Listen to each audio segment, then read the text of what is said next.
सुमन एक अमीर परिवार की बेटी थी। वह गरीबों से बात करना भी पसंद नहीं करती थी।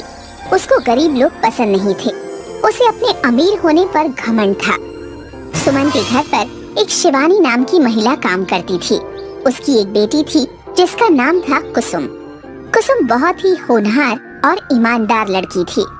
एक दिन सुमन के घर में पार्टी थी। सुमन ने बहुत से दोस्तों को बुलाया, पर वह कुसुम को आने के लिए मना कर देती है। कुसुम, रात को मेरे घर में पार्टी है, तुम अपनी मम्मी के साथ यहाँ मत आना। क्या हुआ मालकिन, मैं क्यों नहीं आ सकती? मुझे भी पार्टी देखनी है। नहीं नहीं, तुम नहीं आ सकती क्योंकि तुम गरीब हो और गरीबों का मेरी पार्टी में कोई काम नहीं है। कुसुम उदास सा चेहरा लेकर घर की ओर चल देती है। घर जाकर वह उदास बैठ जाती है। तभी वहाँ शिवानी आती है। कुसुम, क्या हुआ बेटा, तुम इतनी उदास क्यों बैठी हो? कुछ नहीं माँ, सुमन के घर पार्टी है और मुझे सुमन की पार्टी देखनी है।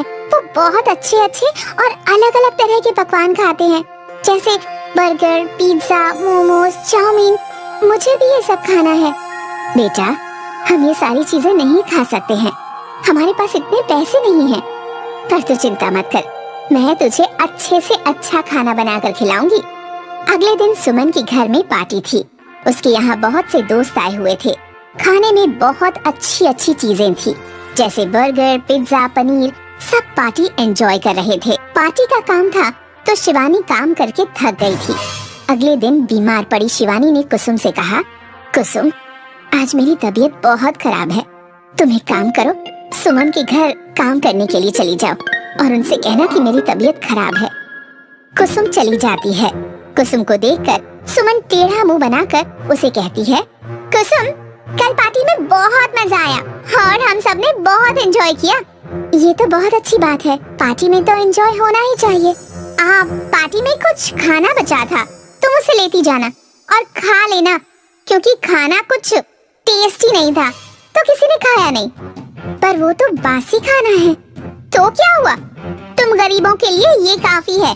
तुम लोगों को ऐसा खाना तो नसीब होता है नहीं। तुम तो वही खाते हो ना, दाल, चावल, रोटी। आखिर तुम्हें बर्गर, पिज्जा, चाउमीन, स्टैंडर्ड का खाना कहाँ मिलता है? कल का है, खा लेना। मुझे तो भूख नहीं है, सोचा तुम्हें भी टेस्ट करा देते हैं। तुम भी क्या याद करोगी? कुसुम खाना लेकर घर आ जाती है और अपनी माँ को सारी बात बताती है। कोई बात नहीं कुसुम, खाना मुझे दे दो। खाने का कभी भी अपमान नहीं करना चाहिए। खाना बहुत नसीबों से मिलता है। कोई बात नहीं, बासी है तो क्या हुआ, मैं इससे तुम्हारे लिए एक स्पेशल डिश बनाती हूँ। फिर तुम इसे पहचान भी नहीं पाओगी कि कौन सा खाना बासी है और कौन सा ताजा। शिवानी उस खाने को किचन में ले जाती है और बहुत स्वादिष्ट खाना बनाती है। कुसुम उसे खाकर कहती है, ये तो बहुत स्वादिष्ट खाना है।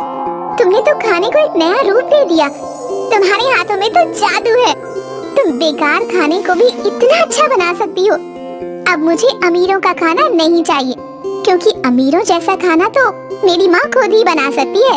एक काम करो माँ, क्यों ना आप अपना रेस्टोरेंट खोल लो। बेटा, हमारे पास इतने पैसे कहाँ हैं? अब पेट भरने के लिए खाना ही जुगाड़ कर लें, उतना ही बहुत है। बेटा, मैं बस तेरा और तेरे पापा का पेट भर सकूं, इतना ही काफी है मेरे लिए। कुछ समय बाद शहर में एक रेसिपी कंपटीशन होता है, जिसमें सुमन और शिवानी दोनों भाग लेती हैं। शिवानी अपने हुनर से जीत जाती है और सुमन को अपनी गलती का एहसास होता है और वह कहती है, मुझे माफ कर दो आंटी, मैंने, आप गरीब हो तो आपको बहुत कुछ सुनाया ना। आप गरीब होकर भी अमीर हैं और मैं अमीर होकर भी गरीब। आप हर चीज को इतनी अच्छी तरह से मॉडिफाई कर सकती हैं और मुझे तो खाना बनाना ही नहीं आता। कोई बात नहीं बेटा, एक दिन तुम भी अच्छा खाना बनाओगी, देख लेना। बस किसी का अपमान मत करना, और खाने का तो बिल्कुल भी नहीं। शिवानी कंपटीशन जीतने के बाद अपना एक रेस्टोरेंट खोल लेती है, जहाँ पर वह बेस्ट खाने से नई नई तरह की डिश बनाती है और वो लोगों को बहुत पसंद भी आती है। तभी कुसुम वहाँ आती है और कहती है, आप इतना अच्छा खाना बनाती हो तो क्यों ना आप रेस्टोरेंट चलाने के साथ सबको ये हुनर सिखाओ, क्योंकि सुमन जैसी लड़कियाँ खाना बनाना नहीं जानती, उन्हें भी खाना बनाना आ जाएगा। हाँ कुसुम, कह रही हो? आंटी को हम जैसी लड़कियों को खाना बनाना सिखाना चाहिए। हम भी आपकी तरह खाना बनाना चाहते हैं। आप सिखाएंगी ना हमें?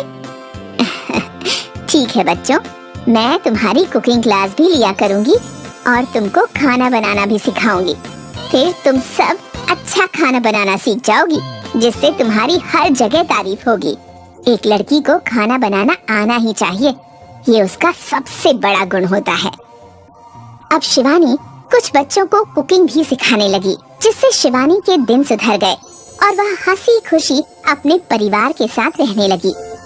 शिवानी इन बच्चों को क्लास में खाना बनाना सिखाती थी, उनसे पैसे नहीं लेती थी और शिवानी के चर्चे दूर दूर तक होने लगे। सभी रेस्टोरेंट में खाना खाने आते और जिनको खाना बनाना नहीं आता वह सिर्फ शिवानी से ही सीखना चाहते थे। कईयों ने तो शिवानी से खाना बनाना सीखकर खाना बनाने का खिताब भी जीता था।